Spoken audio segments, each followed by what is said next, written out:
Alright guys, so first autocross here in the Mini.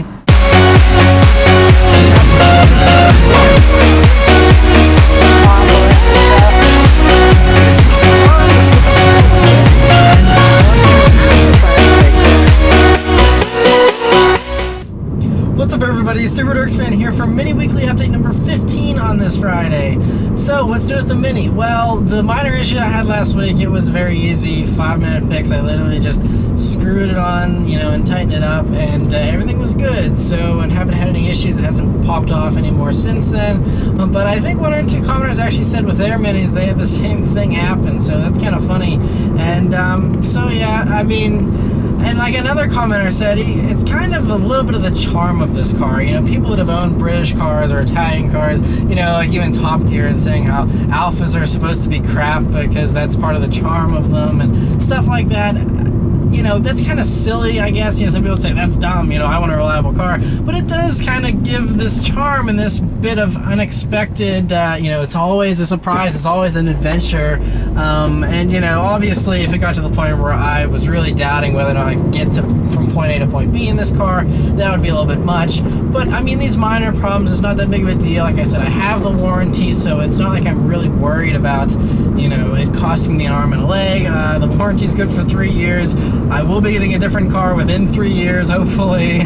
So I'm not planning on keeping it after the warranty expires. But yeah, so I'm not really sweating it too much. Just still enjoying it. This is a spectacular car. I actually kind of noticed that more whenever I filmed a new review this past weekend. And a little teaser here, side note, it's probably the most requested car you guys have been asking me to review. So you should probably get excited. It's going to be a pretty good review video next week. Another side note, while we're talking about review videos, thank you so much for your support on the Camaro Z28 video and on the Tom Henry Racing video. A lot of really good positive feedback about those videos, and so thank you so much for all of that. You guys are just awesome. And anyway, getting back to what I was talking about before. No more issues with the Mini, and I am enjoying it. And I traded cars this past weekend with a couple of friends, and both my friends drove the Mini, and neither of them had ever driven a Mini Cooper S before, and both of them were blown away. They're like, holy crap, this thing is fun. Like, yes, it has torque steer, but the power and the sound and this whole glass experience of double moonroofs and these large windows and stuff, it's a very unique driving experience, and both of them actually really fell in love with him. My one friend even mentioned he started looking for them on eBay. He's like considering buying one after driving one. It really is a spectacular car, and hearing their praise kind of reaffirmed me of my decision that even though I was doubting it, and yes, it might not be the most reliable car out there, these are very unique and very fun, and that's what I wanted.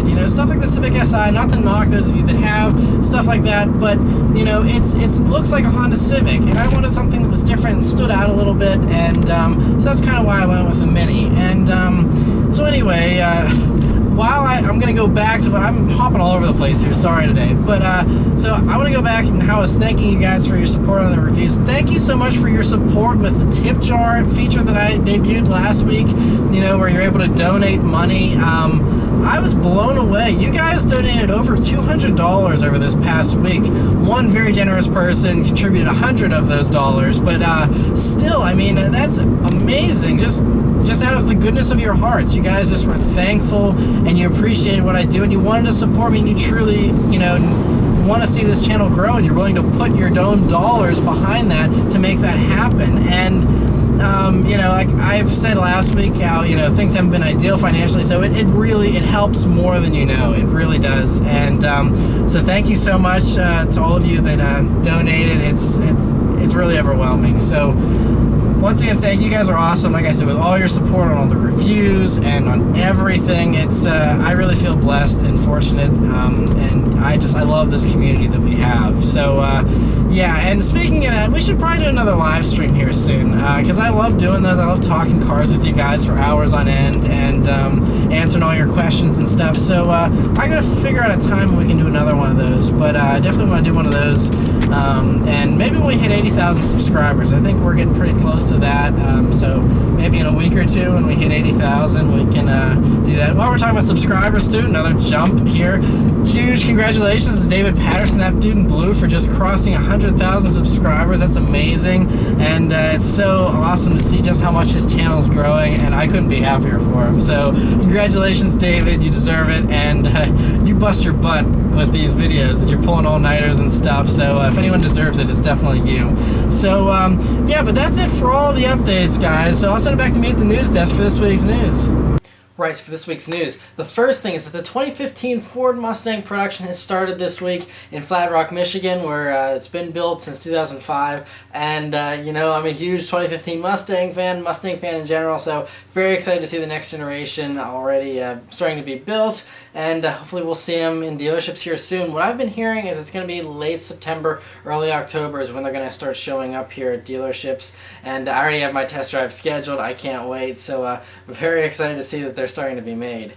And on the flip side, a car that's not going to be made anymore, the Mitsubishi Evo, they said that they're going to have a final edition of this car that'll be built next year, and that it's going to go out with a bang. So this new one is going to be called the Special Action model, and they're going to do between 2,000 and 2,500 of them, and they're only going to be coming to the United States. And they're saying that in addition to some other increases and improvements, this car is going to have more power from the factory, which is exciting for Evo fans. So yeah, I mean, you know, I guess this is the last hurrah for it. They're going to, you know, give it more power and all this kind of stuff. I don't know if you're investing in giving it more power, though. Not that I'm like annoyed they're making a faster version, but if you're going to be investing in making it better, why not keep it going for a few more years after that? So anyway, but I'm still sad that the Evo is going away and doesn't look like there's going to be any kind of successor anytime soon. But, hey, at least they're going out with a bang, like they said. Another interesting development as far as more power this week is Subaru debuted the WRX S4, which is a Japanese-only model, so don't get excited. But it actually has more power, and it's the same 2-liter, you know, the FA20 motor that is in the WRX, the 2015 model now.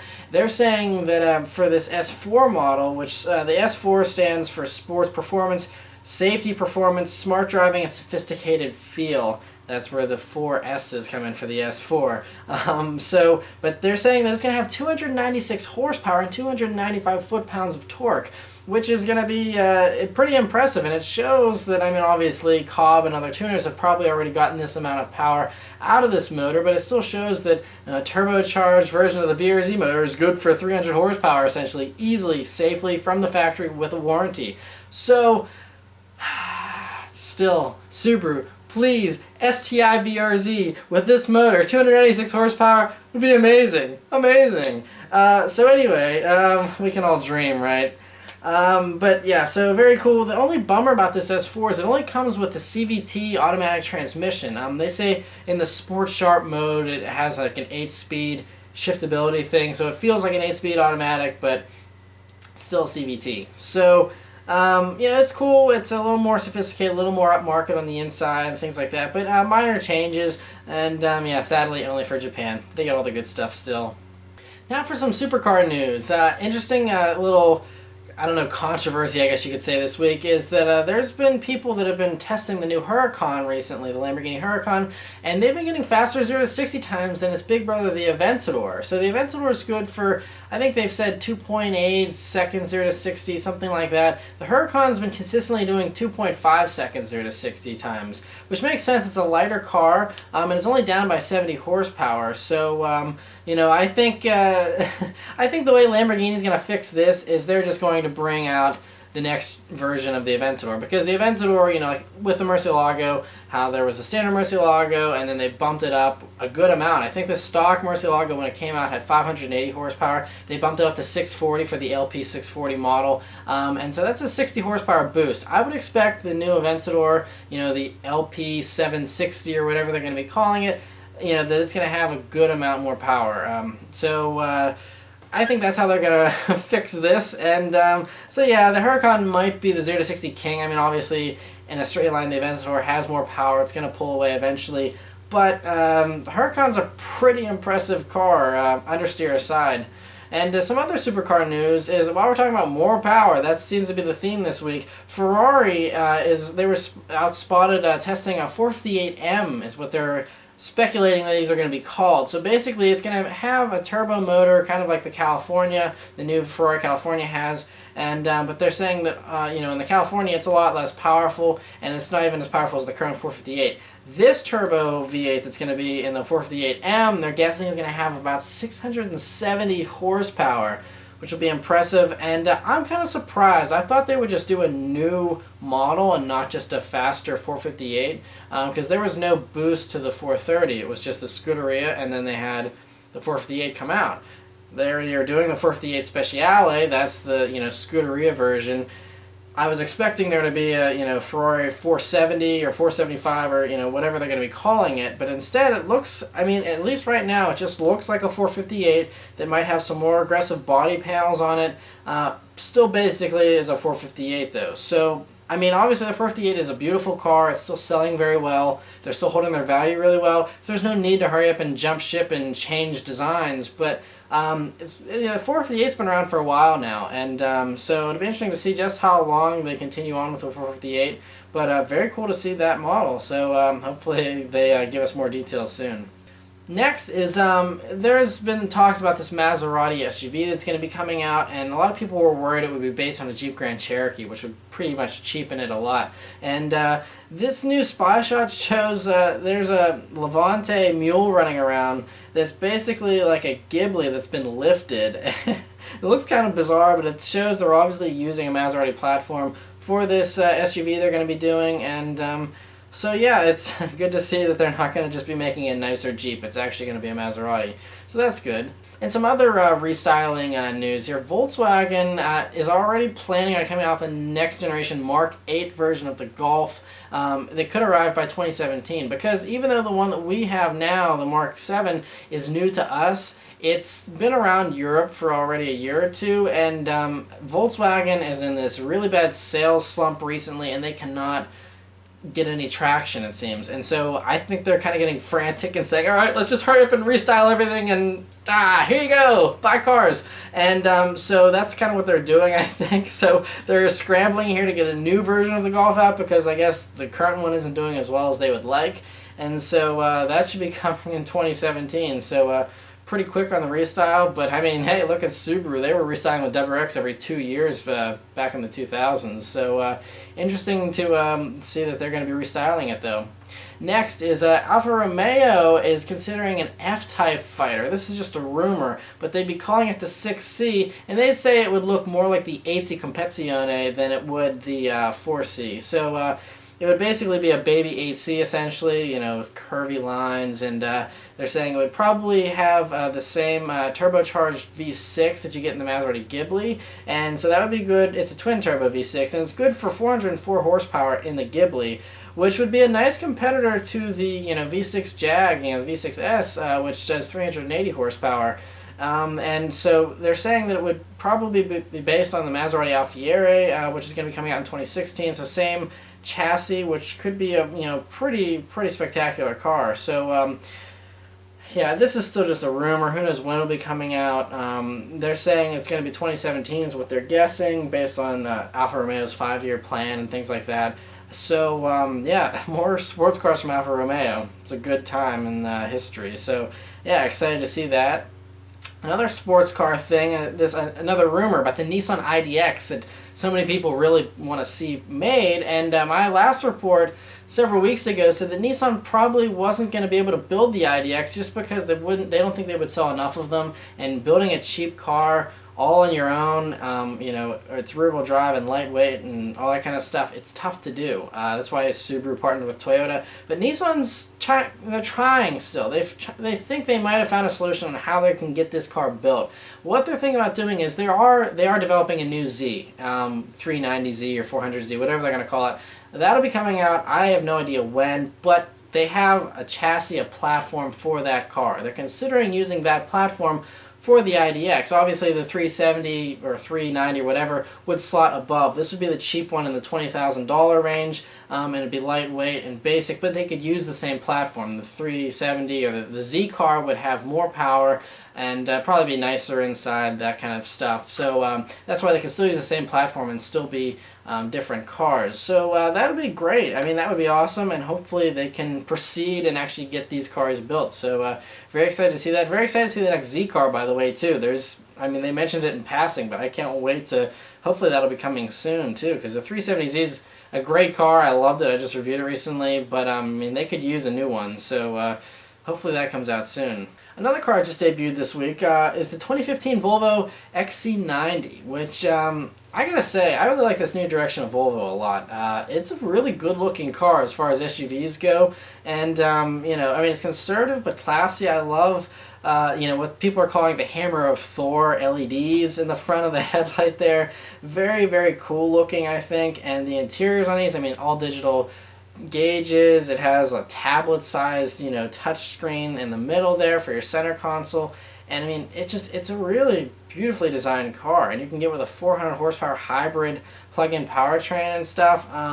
That's gonna be a really, really sweet car if you're looking for, you know, a family hauler type deal. That's pretty enticing. So yeah, I think it looks gorgeous, and excited to see them out on the streets. Now, Volvo, please take this beautiful design and put it into the coupe. Make that coupe that you teased us with, that concept, you know, several months ago or last year or whatever. They need to make a coupe, because I mean, yeah, SUVs are good and everything, but come on, you gotta have some kind of halo car. Please make the coupe. And the last thing, while we're talking about halo cars, is Chevrolet's halo car. The 2015 Corvette Z06 was priced this past week here at $78,995. So basically 79 grand gets you a Z06, and these new Z06s are going to be insane. I mean, the specs on them and everything, I mean, 650 horsepower from a 6.2 liter supercharged V8, and just as much torque as well. So it's going to be sick. I mean, obviously there's going to be some options you can get on them for carbon ceramics and things like that that'll drive the price up. I'm sure you could probably fully load one of these up to be close to 100 grand, but still, yeah, that's really a really good price point, I think. I mean, you know, you look at cars like the GTR that have gotten more and more expensive over the years and stuff, and now this significantly undercuts the GTR. So it's good to see that you know, Chevy hasn't gotten ahead of themselves like Nissan seems to have done, and so yeah, good to see that Corvette is still going to be cheap. So yeah, that's it for all the news this week, guys. So send it back to me in the car. All right, so I'll leave you guys with a nice acceleration here, like I always do. This one we'll leave it in second gear here, and do a little second gear pull as I merge onto the highway, because you know, you don't want to hold up traffic. You have to get up with the flow of traffic, and sometimes that means you have to accelerate quickly.